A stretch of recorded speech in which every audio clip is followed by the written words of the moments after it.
अध शिवपञ्चाक्षरस्तोत्रम्।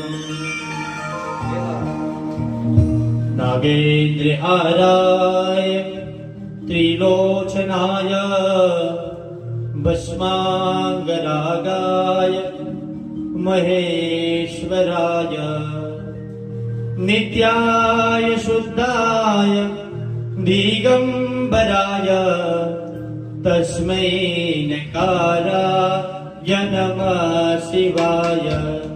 तस्मै नकाराय नमः शिवाय। तस्मै नकाराय नमः शिवाय।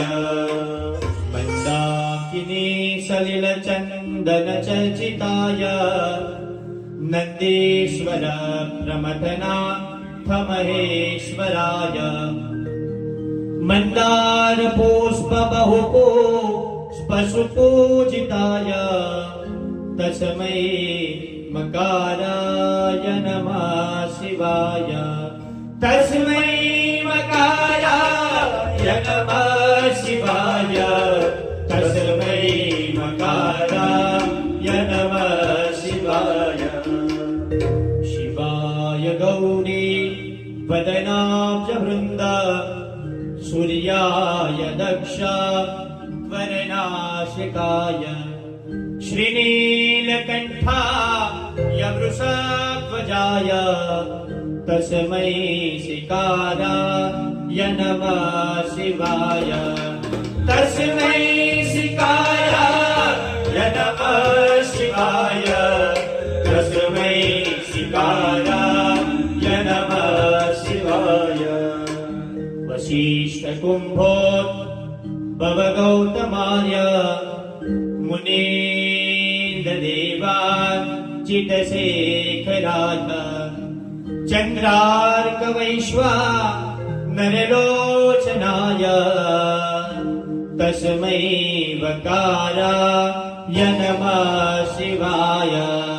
तस्मै वकाराय नमः शिवाय।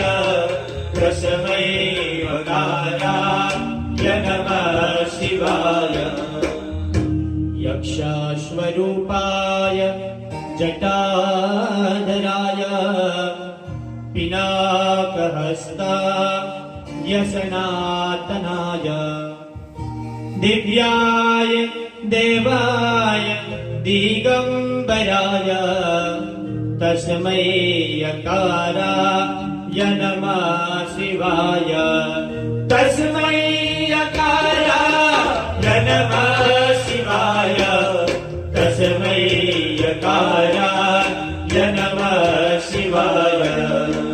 शिवपञ्चाक्षरमिदं स्तोत्रम् य पठेत् शिवसन्निधौ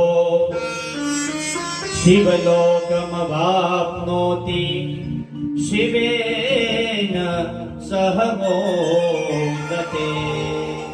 इति शिवपञ्चाक्षरस्तोत्रम्।